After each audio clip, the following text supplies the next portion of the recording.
termo, no sentido socialista do termo, do resto que se diz individualista, que muitas vezes acaba indo pro lado do ANCAP e tal.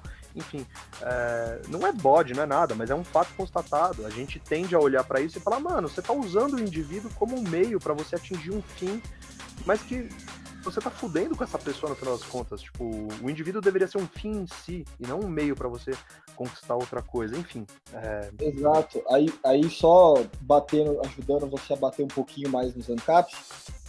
Vai que você gosta. Complementando o que você tá falando, né? Porra, o indivíduo deveria ser um fim em si mesmo. E no capitalismo, para os ANCAPs, você vê que o principal para eles não é nem o indivíduo, né? É a propriedade privada. Então, não interessa se o indivíduo está sendo usado nesses casos. Como não tem agressão de propriedade privada, o ANCAP não tem problema se o indivíduo está sendo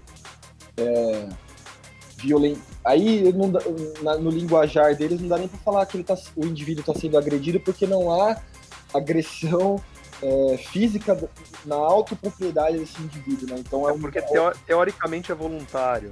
Mas... teoricamente é voluntário. Mas a coisificação do indivíduo é tão grande que eles transformam o indivíduo em uma coisa, em uma propriedade, sabe? Isso é um absurdo.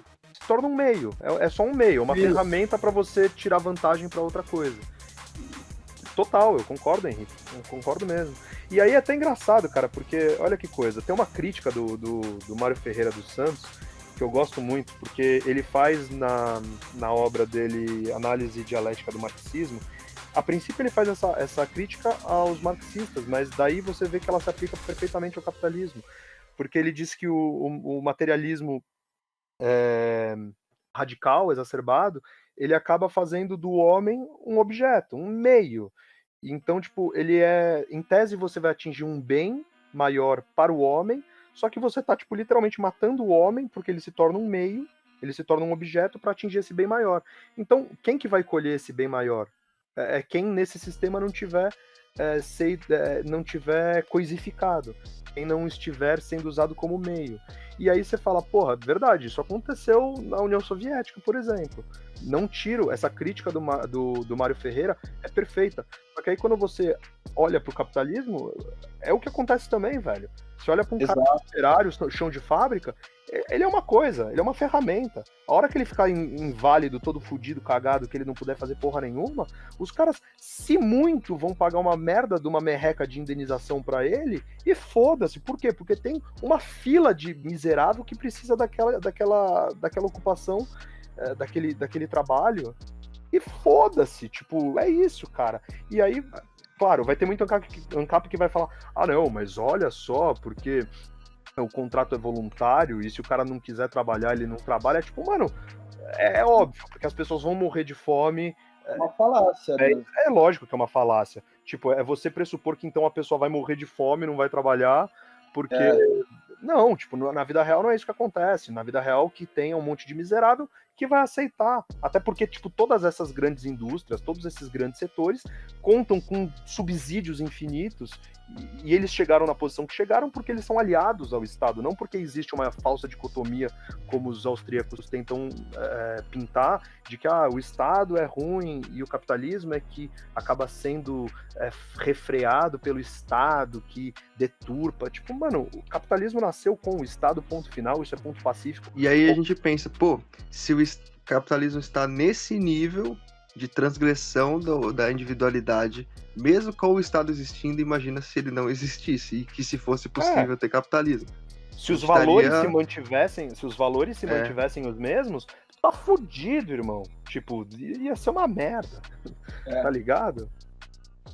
E o que você falou do Mário Ferreira dos Santos, né, que é uma crítica que se aplica ao marxismo e ao capitalismo, eu tava comentando com o Jonathan na hora que a gente... Porque o marxismo é capitalista. A hora que a gente foi armar o podcast, que a gente tava comentando que, tipo, os marxistas, eles adoram a produção desenfreada do capitalismo. Sim, e uma coisa que a gente poderia discutir aqui também, né, que é um questionamento que eu faço, não tenho um ponto final sobre isso ainda na minha mente, que é como seria a produtividade numa sociedade pós-capitalista, pós-Estado, se essa produtividade que existe hoje, porque assim, eu vejo que os marxistas, eles acham que tá ok essa super produtividade do capitalismo, outras correntes do socialismo podem achar também, algumas outras já vão falar que não é necessário, outras vão falar que a máquina pode fazer esse serviço árduo pelo homem, numa sociedade mais igualitária, e tal, mas eu não sei, cara, eu acho que muito do que é produzido hoje é fútil, o ser humano só demanda por aquilo porque existe uma propaganda massiva em cima de certas coisas que o fazem consumir aquilo, que o fazem demandar por aquilo, né? Mas numa sociedade pós-Estado e pós-capitalismo, será que, primeiro, né? Será que é saudável para o ser humano isso? Eu acho que não, né? Eu acho que essa produtividade do capitalismo que a gente tem hoje em dia, que a gente teve desde o começo da Revolução Industrial, eu acho que não é algo saudável ao ser humano, né? E a gente tá de acordo com as nossas vivências aqui, a gente sente que não é saudável pra gente, né? Não tá sendo saudável pra gente. O ponto que chegou, inclusive, hoje aí com as redes sociais e tal, o ponto que chegou é que não é algo saudável pra gente. Como seria, né? Será que teria como contornar essa situação? A gente voltar para um modo de vida mais saudável e harmônico com a nossa natureza humana, né? Produzir aquilo que realmente é necessário. Então, eu acho que a gente primeiro tem que partir da premissa que nós não fomos feitos para consumir tanto quanto a gente consome. E aí eu não tô falando só de rede social, só de séries, só de livro, tô falando de tudo, assim, a gente come demais, a gente ou dorme demais ou dorme de menos, a gente bebe demais, a gente se droga demais, sabe? A gente toma muito remédio, tudo a gente faz muito, porque tem essa falsa ideia que produtividade gera riqueza. E que dentro de um aspecto capitalista pode até fazer sentido, mas quando a gente fala de humanos e não do sistema econômico, não faz. Você cria uma sociedade doente com indivíduos doentes, indivíduos fracos fisicamente, indivíduos que estão passando necessidades. Pode não ser necessariamente passar fome, mas você está passando necessidade porque você come demais, você tem pressão alta, você tem diabetes, a porra toda. Então, necessariamente, para pensar uma sociedade pós-capitalista, a gente tem que pensar uma sociedade que produz menos e que consome menos. E aí eu posso entrar nos méritos dos primitivistas, que eles vão defender uma regressão, entre aspas, né, se dá para chamar isso de regressão, a um ponto onde a gente talvez não tivesse tantas benesses quanto a gente tem hoje, mas a gente consegue viver de uma forma mais harmônica entre nós mesmos, entende? Mas será que não daria para conciliar, tipo, alguns avanços aí que tecnológicos que a gente tem, porque algumas coisas são realmente úteis para a gente, né? A gente está aqui usando tecnologia e tudo mais. Mas será que é necessário uma produção desenfreada para ter essas coisas que são úteis para a gente? Cara, eu não sei a opinião de vocês, mas eu acho que máquina não resolve. Eu acho que simplesmente trocar a produção humana por uma produção mecanizada não vai resolver, porque as máquinas vão continuar produzindo desenfreadamente. E aí você vai ter pessoas que vão se movimentar ainda menos, porque elas vão deixar de trabalhar e vão ficar o dia inteiro em casa consumindo as merdas que as máquinas estão fazendo. Faz sentido.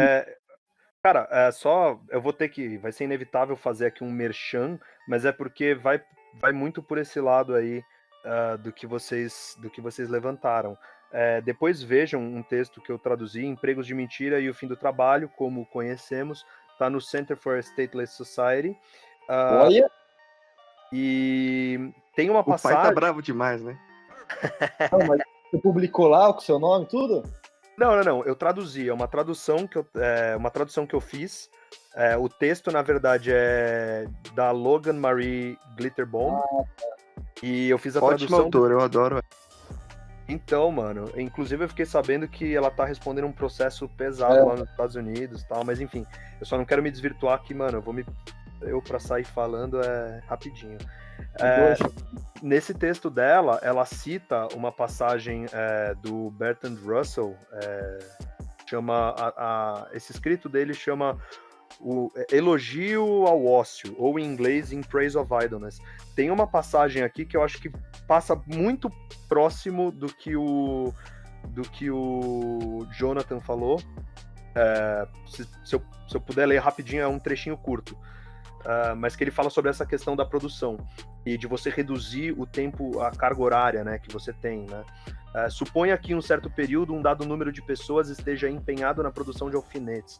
Elas produzem tantos alfinetes quanto são necessários para o mundo inteiro, trabalhando 8 horas por dia. Eis que alguém inventa uma máquina que permite ao mesmo número de pessoas produzir o dobro do que produziam até então. Os alfinetes, que já são tão baratos, dificilmente seriam comprados a preços mais baixos. Em um mundo sensato, todos os envolvidos na produção de alfinetes passariam a trabalhar 4 horas em vez de 8, e todo o resto seguiria como antes. Contudo, no mundo em que vivemos, isto seria visto como desmoralizante. Os empregados continuam trabalhando as mesmas 8 horas, sobram alfinetes, alguns empregadores vão à falência e metade dos trabalhadores são demitidos. No fim das contas, há a mesma quantidade de tempo livre neste e naquele cenário, mas neste metade das pessoas estão completamente ociosas, enquanto a outra metade está sobrecarregada de trabalho.